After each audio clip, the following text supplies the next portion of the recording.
अस्सलामुअलैकुम व्यूअर्स, मैं हूं आपकी मेंटोर उम्मे उमैमा अरमान।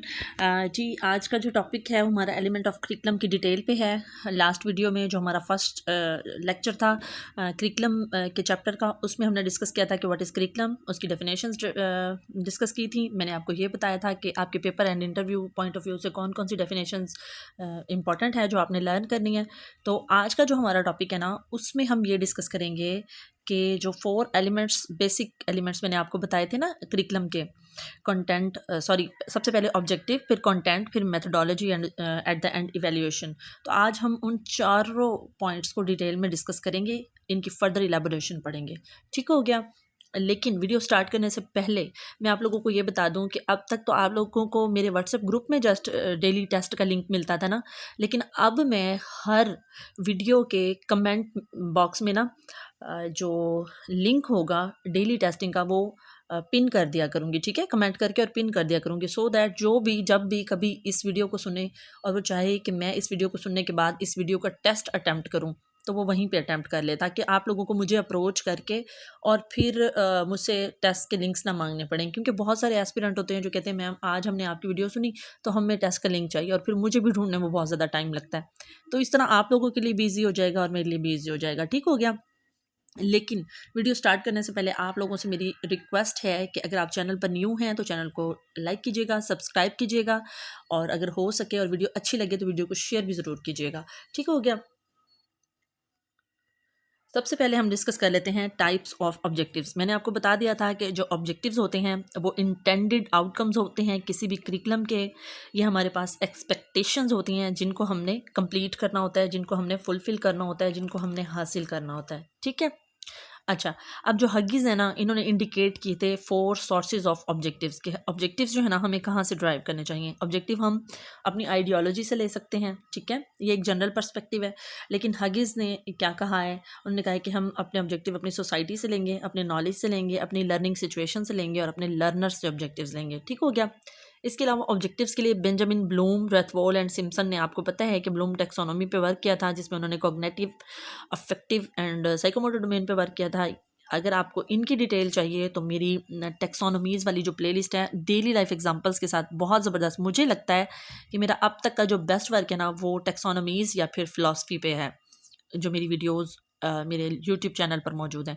अगर आपको डिटेल चाहिए तो आप लोग जाके मेरी उस प्लेलिस्ट से ले सकते हैं। अच्छा, उसके अलावा अगर हम बात करें कि पाकिस्तान में जो ऑब्जेक्टिव्स हैं इनका क्या क्राइटेरिया हमारे एग्जामिनेशन सिस्टम में, तो एग्जामिनेशन सिस्टम में 2002 से पहले हमारा 70% नॉलेज चेक किया जाता था, 10% कंप्रीहेंशन एंड 20% बाकी 4 जो रिमेनिंग डोमेन्स हैं, कॉग्निटिव डोमेन के रिमेनिंग लेवल्स हैं, वो चेक किए जाते थे। लेकिन 2022 में रिफॉर्म्स आने के बाद, एजुकेशन सेक्टर रिफॉर्म्स का जब स्टार्ट था, ठीक है, 2001 में इनका स्टार्ट हुआ था, 2003 में ये रिप्रेजेंट हुई थी और 2005 तक इन पे इम्प्लीमेंटेशन हो गई थी।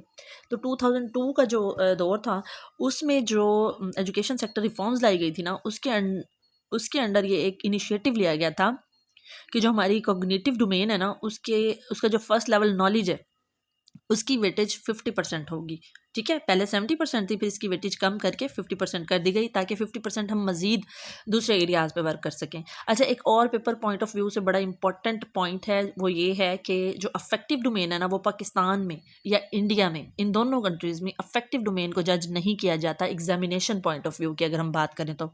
बाकी फ़ॉरेन कंट्रीज़ में अब अफेक्टिव डोमेन पर भी वर्क हो रहा है। पिछले दिनों मेरी नज़रों से एक पोस्ट गुजरी थी जिसमें जापान का एक बड़ा ज़बरदस्त इनिशिएटिव मेरे सामने आया है, 2 माह पहले की बात है शायद, कि जापान ने जो है अपने 4 साल की उम्र तक के बच्चों के लिए जॉब अनाउंस की हैं। जी हाँ, 4 साल के बच्चे जॉब करेंगे उनके, और वो जॉब की नेचर क्या होगी कि जो ओल्ड होम्स हैं ना, ओल्ड एज होम्स, बूढ़ों के जो रिहाइश गाहें हैं, अगर सिंपल वर्ड्स में आप कहें तो, वहाँ वो बच्चे जॉब करेंगे, और उन बच्चों का जो वर्क की नेचर होगी ना, वो ये होगी कि बच्चे उन बूढ़ों को खुश रखने का काम करेंगे, क्योंकि वो अपनी फैमिली से दूर होंगे, मतलब बूढ़े, तो वो उनको खुश करने का काम करेंगे उन बूढ़ों को। ठीक हो गया। और उनकी सैलरी क्या होगी, बड़ी मज़ेदार सी सैलरी इन्होंने रखी है जापान वालों ने। उन्होंने ये कहा है कि उन बच्चों की सैलरी ये होगी कि 4 घंटों की उनकी जॉब होगी, स्कूल के बाद वो वहाँ जाएंगे, ठीक है, उनको खाना वगैरह, फीडर वगैरह, दूध वगैरह वहाँ प्रोवाइड किया जाएगा। उनकी सैलरी ये होगी कि डेली के पैम्पर्स और डेली के दूध के साशे उनको दिए जाएंगे, मतलब एज अ सैलरी। ठीक हो गया। और इसमें ये है कि जो वहाँ पे ज़ईफ़ुल उम्र लोग होंगे वो बच्चों को होमवर्क करवाने के पाबंद होंगे। ठीक हो गया। अच्छे वे में होमवर्क करवाने के पाबंद होंगे जो एजुकेटेड होंगे। वैसे जापान की 100% आबादी जो है वो एजुकेटेड है, तो उनके लिए ये तो प्रॉब्लम ही नहीं है। अच्छा, और वो जो बूढ़े हैं रिस्ट्रिक्शंस नहीं लगाएँगे बच्चों पे। अगर बच्चों को इस दौरान में नींद आ जाती है इन 4 घंटों में, तो वो उनको फुल नींद लेने देंगे, ठीक है? ये मतलब कुछ रिस्ट्रिक्शंस उन बूढ़े लोगों पर भी उन्होंने लगाई थी। ओल्ड एज होम के जो पासी हैं, उन पे भी लगाई थी, ठीक है? मुझे बहुत पसंद आया उनका इनिशिएटिव। असल में ये स्टेप उन्होंने लिया है अफेक्टिव डोमेन चेक करने के लिए अपनी स्टूडेंट्स की। ठीक हो गया? अच्छा, अब हम देख लेते हैं ऑब्जेक्टिव की टाइप्स। अभी तक तो मैंने ऑब्जेक्टिव के बारे में जितनी एक्स्ट्रा इन्फॉर्मेशन थी आपके साथ शेयर की। अब हम देख लेते हैं कि जो मेन 3 टाइप्स ऑफ ऑब्जेक्टिव्स हैं ना, वो कौन-कौन सी हैं। आप लोगों अगर नोट्स बना रहे हैं ना आप लोग अपने, तो वो ये पॉइंट नोट कर लीजिएगा। 3 मेन टाइप्स हैं। जनरल ऑब्जेक्टिव्स, इनको यूनिट ऑब्जेक्टिव्स भी कहा जाता है। ठीक हो गया? स्पेसिफिक ऑब्जेक्टिव्स, इन्हीं स्पेसिफिक ऑब्जेक्टिव्स को इंस्ट्रक्शनल ऑब्जेक्टिव्स भी कहा जाता है। बहुत से लोग ये समझते हैं कि स्पेसिफिक ऑब्जेक्टिव्स और इंस्ट्रक्शनल ऑब्जेक्टिव्स अलग-अलग चीज़ें हैं। ऐसा नहीं है। ये दोनों एक ही तरह के ऑब्जेक्टिव्स के 2 डिफरेंट नाम हैं। और तीसरी टाइप है बिहेवियरल ऑब्जेक्टिव्स। ठीक हो गया? अच्छा, जनरल ऑब्जेक्टिव क्या होते हैं? ये रिटन स्टेटमेंट्स होती हैं। ठीक है? ऑब्जेक्टिव तीनों ही रिटन स्टेटमेंट्स होती हैं, लेकिन ये किस चीज़ की होती है रिटन स्टेटमेंट? ये ब्रॉडर इन नेचर होती है और ये ओवरऑल यूनिट या ओवरऑल सिलेबस को कवर करते हैं, जनरल ऑब्जेक्टिव्स। ठीक है? ये नेशनल लेवल के भी हो सकते हैं। ठीक हो गया? अब जो स्पेसिफिक ऑब्जेक्टिव्स हैं ना, या इंस्ट्रक्शनल ऑब्जेक्टिव्स हैं, ये होते हैं टीचर सेंटर्ड। ठीक है? ये टीचर से रिलेटेड होते हैं। मतलब आप जो गिवन या टीचर या फिर कंटेंट, इन दोनों से रिलेटेड होंगे। टीचर से रिलेटेड इस तरह से होंगे कि टीचर ने इंस्ट्रक्शंस क्या देनी है अपने स्टूडेंट्स को। इंस्ट्रक्शंस देने के पीछे उसका क्या ऑब्जेक्टिव है? वो बच्चों को रीडिंग सिखाना चाह रहा है, वो बच्चों को कोई कंसेप्ट क्लियर करवाना चाह रहा है, वो बच्चों को असेस करना चाह रहा है। ठीक हो गया? मतलब किस तरह के ऑब्जेक्टिव्स हैं इसके पीछे। और अगर कंटेंट के पॉइंट ऑफ व्यू से हम देखें, तो वो फिर इस तरह से बनते हैं कि इस कंटेंट को, जो आप गिवन कंटेंट बच्चों को पढ़ा रहे हैं, उससे आपने कौन से ऑब्जेक्टिव्स हासिल करने हैं। ठीक हो गया? अब आ जाते हैं बिहेवियरल ऑब्जेक्टिव की तरफ। जो बिहेवियरल ऑब्जेक्टिव होते हैं ना, आप सिंपल ये कह लें कि ये रिटन स्टेटमेंट्स होती हैं और ये इंटेंडेड होते हैं। बाकी दोनों इंटेंडेड नहीं होते, लेकिन जो बिहेवियरल ऑब्जेक्टिव्स होते हैं ये इंटेंडेड होते हैं। मतलब आप ये तो नहीं कह सकते कि वो बिल्कुल ही इंटेंडेड नहीं होते। ऑब्जेक्टिव ऑब्जेक्टिव होते ही इंटेंडेड है, लेकिन इनकी नेचर स्पेसिफिकली इंटेंडेड है, जो बिहेवियरल ऑब्जेक्टिव्स हैं। ठीक हो गया? अच्छा, अब बिहेवियरल ऑब्जेक्टिव से हमारा मकसद क्या होता है? बिहेवियरल ऑब्जेक्टिव से हमारा मकसद ये होता है कि हमने इंटेंशन होती है ये हमारे अंदर कि ये स्पेसिफिक ऑब्जेक्टिव्स जब हम हासिल कर लेंगे ना, तो इन ऑब्जेक्टिव्स को हासिल करने के बाद हमारे जो लर्नर्स हैं, हमारे जो स्टूडेंट्स हैं, उनके बिहेवियर में क्या चेंज आएगी। ठीक है? जैसे फॉर एग्जांपल हम बच्चों को ये पढ़ा रहे हैं कि हज़रत अकरम सल्लल्लाहु अलैहि वसल्लम जो थे, हमारे ख़ातमुन नबीय्यीन हज़रत मोहम्मद सल्लल्लाहु अलैहि वसल्लम, वो बच्चों से बेहद प्यार करते थे, वो रहम दिल थे, वो परिंदों से प्यार करते थे।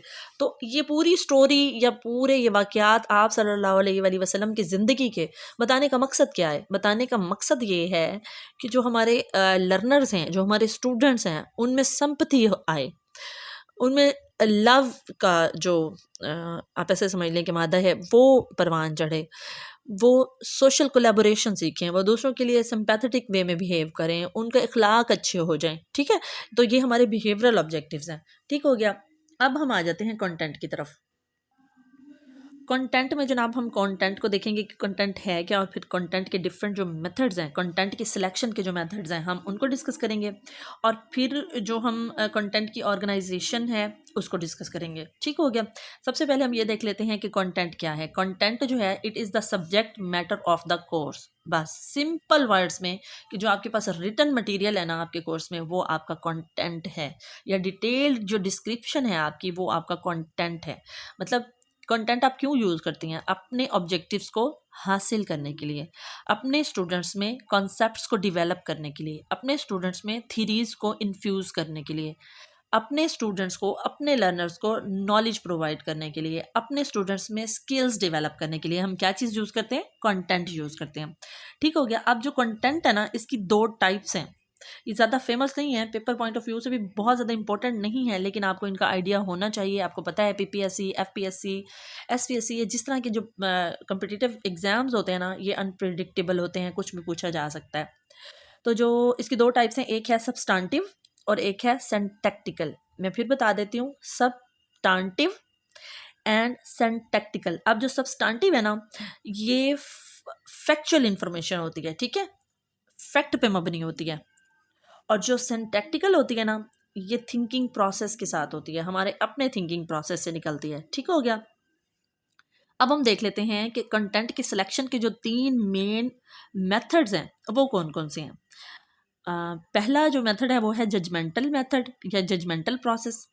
दूसरा है एक्सपेरिमेंटल मेथड या एक्सपेरिमेंटल प्रोसेस। तीसरा है एनालिटिकल मेथड या फिर एनालिटिकल प्रोसेस।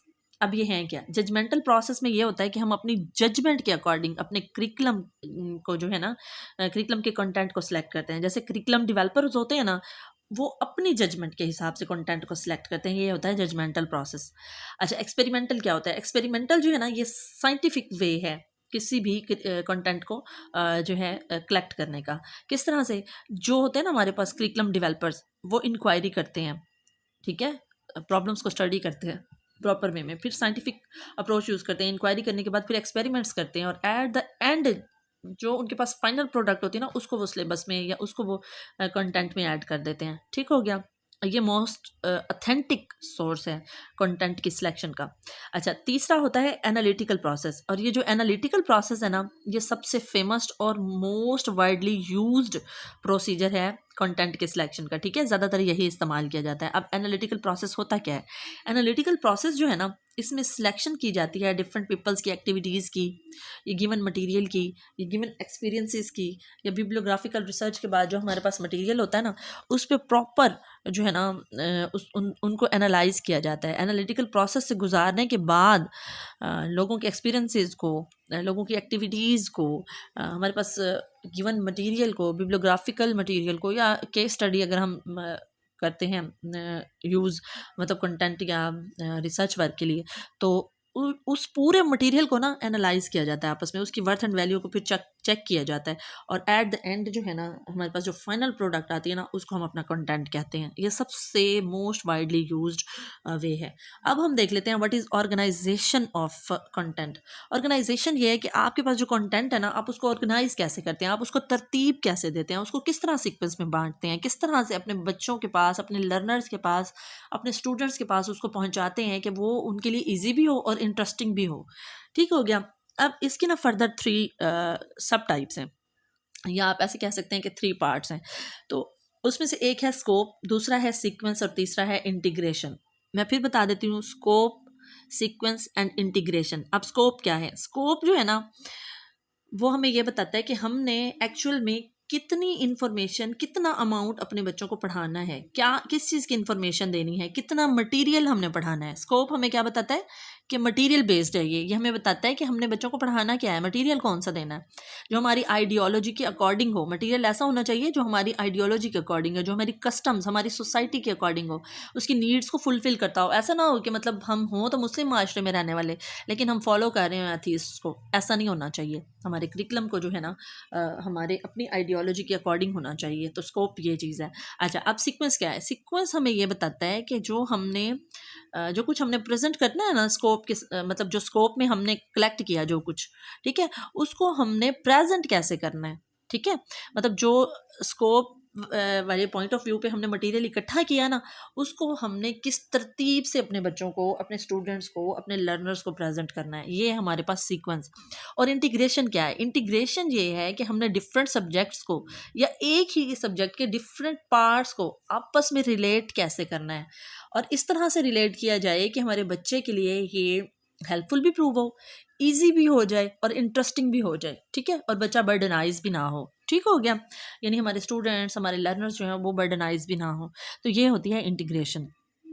अब हम इनकी फर्दर इलेबोरेशन देख लेते हैं। स्कोप मैंने आपको बताया था कि मतलब ये हम देखते हैं कि एक्चुअल अमाउंट ऑफ मटेरियल जो हमने डिलीवर करनी है और एक्चुअल टाइप ऑफ मटेरियल जो हमने डिलीवर करनी है ना, उसको डिस्कस करता है। अब इसकी फर्दर 2 जो सब टाइप्स है ना स्कोप की, वो हैं ब्रेड्थ एंड डेप्थ, ठीक हो गया। एक ब्रेड्थ होती है, एक डेप्थ होती है।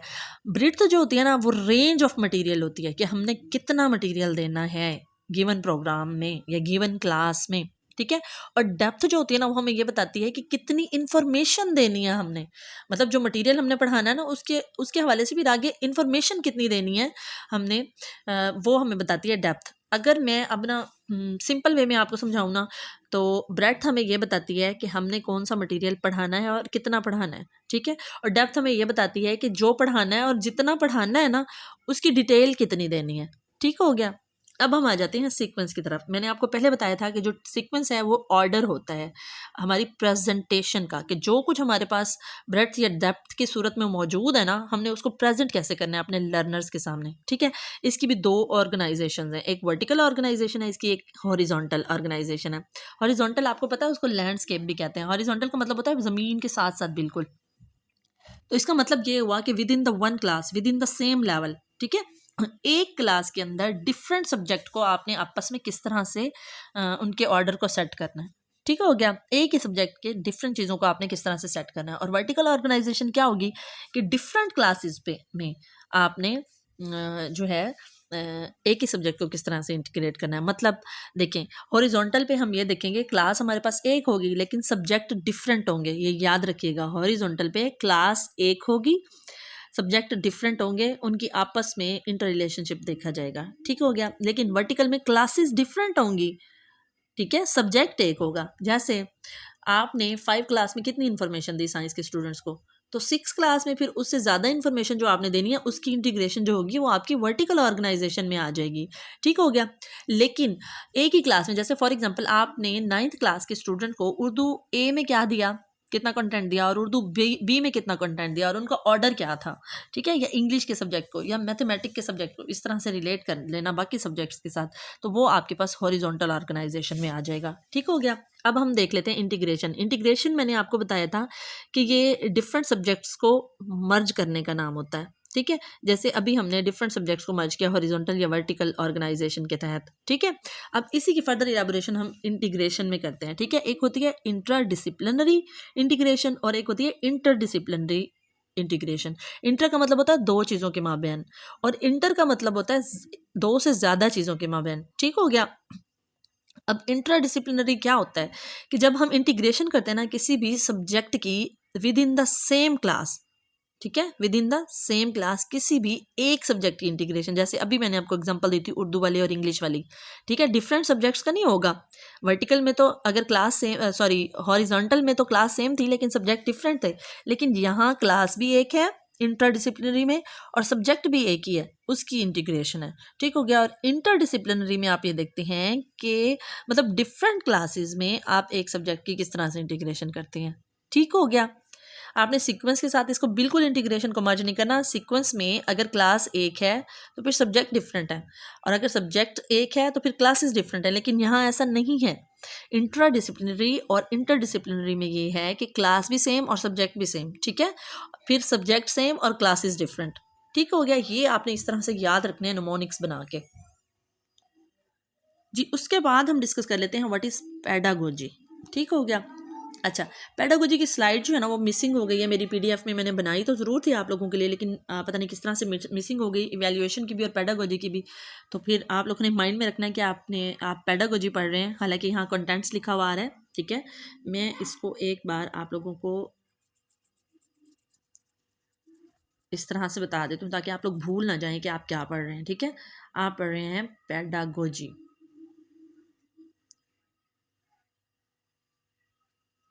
ठीक हो गया। आप लोग पेडागोजी पढ़ रहे हैं। अब पेडागोजी क्या है? Peda mean child and gogy mean art of teaching. So pedagogy mean art of teaching the children, ठीक हो गया। अब इसमें क्या आ जाएंगे? इसमें हमारे टीचिंग मेथड्स आ जाएंगे पेडागोजी में, ठीक है। अब ये डिफरेंट हो सकते हैं। पेडागोजी में लर्नर सेंटर्ड पेडागोजी भी हो सकती है, टीचर सेंटर्ड भी हो सकती है, सब्जेक्ट सेंटर्ड भी हो सकती है और एक्टिविटी बेस्ड भी हो सकती है। ये चार मेन जो अप्रोचेज है ना ये पेडागोजी के हैं। और एक पांचवी अप्रोच होती है एक्लेक्टिक अप्रोच। अब मैं आपको बताती हूँ किस तरह से। लर्नर सेंटर्ड उस वक्त होगी जब लर्नर को मेन फोकस होगा, ठीक है, लर्नर पे मेन फोकस होगा, एक्टिविटी जो कर रहा होगा वो लर्नर कर रहा होगा, मतलब लर्नर एक्टिव होगा और टीचर पैसिव होगा, तो वो learner centred approach of pedagogy होगी। अब टीचर सेंटर्ड में टीचर एक्टिव होगा और लर्नर पैसिव होगा, ये टीचर सेंटर्ड पेडागोजी होगी। सब्जेक्ट सेंटर्ड में जो टीचर है वो सब्जेक्ट को ज़्यादा इंपॉर्टेंस देगा, जैसे कि हम रेसिटेशन मेथड में करते हैं, ठीक हो गया। अच्छा, अब उसके बाद एक्टिविटी बेस्ड में ये होगा कि बच्चों को फिजिकली इन्वॉल्व किया जाएगा, बच्चों की साइकोमोटर डोमेन को इन्वॉल्व किया जाएगा, बच्चों की जो अपनी मतलब मोटर स्किल्स हैं उनको इन्वॉल्व किया जाएगा। ठीक है, ये हो गया आपके पास एक्टिविटी बेस्ड पेडागोजी। और जो एक्लेक्टिक अप्रोच 5वीं टाइप मैंने आपको बताई है, उसमें ये होगा कि आप सारी अप्रोचेस को मिक्स कर देंगे। ठीक है, जहाँ आपको ज़रूरत पड़ेगी कि मैंने रीडिंग करनी है तो वहाँ आप सब्जेक्ट सेंटर्ड अप्रोच को फॉलो कर लेंगे। जहाँ आपको लगेगा कि एज अ टीचर मुझे एक्सप्लेन करना चाहिए तो फिर आप टीचर सेंटर्ड पेडागोजी को उसी विद इन गिवन टाइम, एक ही टाइम में यूज़ कर लेंगे। फिर आपको लगता है कि जी बच्चों को भी इसमें पार्टिसिपेट करना चाहिए तो आप बच्चों से क्वेश्चनिंग करते हैं, बच्चे एक्टिवली पार्टिसिपेट करते हैं, आंसर करते हैं, तो यह आपकी लर्नर सेंटर्ड अप्रोच हो गई। और फिर आप कहते हैं कि नहीं जी बच्चों को अभी भी नहीं ठीक से समझ आया तो मैं बच्चों को ना कोई एक्टिविटी करवा के देख लेती हूँ, तो वो आपकी एक्टिविटी सेंटर्ड भी उसी टाइम में यूज़ हो जाएगी। ठीक हो गया। अगर मैं आपको सिंपल वे में बताऊँ ना तो आजकल के जो क्लासरूम है उनमें हम एक्लेक्टिक अप्रोच ही यूज़ कर रहे होते हैं मोस्टली। ठीक है, मोस्टली केसेस में छोटी क्लासेस में हम जो है ना एक्लेक्टिक अप्रोच ही यूज़ कर रहे होते हैं, अगर हम प्रॉपर वे में अपने बच्चों को पढ़ा रहे हैं तो। ठीक हो गया। अच्छा, पेडागोजी में आप अब डिफरेंट टीचिंग मेथड्स भी इंक्लूड कर सकते हैं, जितने भी मेथड्स हैं, लेक्चर मेथड है, डेमोस्ट्रेशन है, ह्यूरिस्टिक है, या फिर डिस्कशन मेथड है, या फिर फील्ड ट्रिप्स हैं, या आपके पास ग्रुप डिफ्रेंशिएटेड मेथड है, इंडिविजुअल इंस्ट्रक्शंस मेथड है। ये जो भी आप टीचिंग मेथड यूज़ करें ना वो सारे पेडागोजी के अंडर ही फॉल करेंगे। और अगर आप लोगों को इसकी डिटेल चाहिए ना तो टीचिंग मेथड्स पे मेरी डिटेल्ड वीडियोस मौजूद हैं, आप वहाँ कंसल्ट कर सकते हैं। ठीक हो गया। अच्छा, अब हम पढ़ने लगे हैं इवैल्यूएशन, तो आप भूल ना जाएं इसलिए मैं अगेन जो है ना आप लोगों को लिख के बता देती हूँ कि आप क्या पढ़ने जा रहे हैं। ठीक है, हम पढ़ने जा रहे हैं व्हाट इज़ इवैल्यूएशन।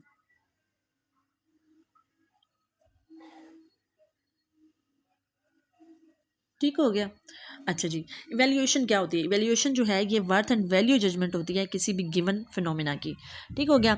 अब इसमें ना डिफरेंट इसकी जो 3 मेन टाइप्स हैं ना इवैल्यूएशन की वो हम डिस्कस कर लेते हैं, क्योंकि इवैल्यूएशन जो है उसको मैं पिछली वीडियो में बहुत डिटेल में आप लोगों को डिस्कस करके बता चुकी हूँ। ठीक है, तो इसकी जो 3 टाइप्स है ना, एक है फॉर्मेटिव इवैल्यूएशन, एक है डायग्नोस्टिक इवैल्यूएशन और एक है सम्मेटिव इवैल्यूएशन। ठीक हो गया। जो फॉर्मेटिव इवैल्यूएशन है ना वो करिकुलम डेवलपमेंट के ड्यूरेशन में होती है। मतलब जब जो करिकुलम डेवलपर्स होते हैं ना, जब करिकुलम डेवलप कर रहे होते हैं ना उसके दरमियान में ही थोड़ी थोड़ी टाइम के बाद वो करिकुलम को इवैल्यूएट करके देख रहे होते हैं, तो ये होती है फॉर्मेटिव इवैल्यूएशन ऑफ करिकुलम। ठीक हो गया। अच्छा, डायग्नोस्टिक क्या होती है? डायग्नोस्टिक में आप ये देखते हैं कि आपने जो करिकुलम इकट्ठा किया है, जो कंटेंट इकट्ठा किया है, या करिकुलम का जो जितना भी प्रोसेस है उसमें क्या क्या डिफिशेंसीज आ गई हैं, डेफिशिएंसीज क्या क्या आ गई हैं, और डिफ़िकल्टीज़ कौन कौन सी आ गई हैं, तो वो आपकी डायग्नोस्टिक इवैल्यूएशन में आ जाएगी। ठीक है, डायग्नोस्टिक के बाद आप उसमें मजीद वर्क करते हैं और फिर अपने करिकुलम को जो है ना वो बेटर करने की कोशिश करते हैं। अच्छा, अब जो सम्मेटिव असेसमेंट है ना ये करिकुलम डेवलपमेंट के बाद का प्रोसेस है। ठीक हो गया। मतलब आपने करिकुलम डेवलप कर लिया और उसके बाद आपने इवैल्यूएशन करनी है अपने करिकुलम को, जैसे ऑब्जेक्टिव्स अचीव हुए हैं या नहीं, मेथोडोलॉजीज ठीक यूज़ हुई हैं या नहीं, कंटेंट जो है वो अप टू द मार्क है या नहीं। तो ये एग्जामिनेशन के थ्रू जो हम डिस्कस कर रहे होते हैं, सॉरी मेजर कर रहे होते हैं या इवैल्यूएट कर रहे होते हैं बच्चों को, वो सम्मेटिव इवैल्यूएशन में आ जाएगा। वो असल में हमारे करिकुलम की ही इवैल्यूएशन हो रही होती है। ठीक हो गया। होपफुली आपको ये सारी चीज़ें जो हैं वो डिटेल में समझ में आ गई होंगी। अगर आपको वीडियो पसंद आई है तो वीडियो को लाइक कीजिएगा, वीडियो को शेयर कीजिएगा। मिलते हैं फिर नेक्स्ट वीडियो में। टिल देन अल्लाह।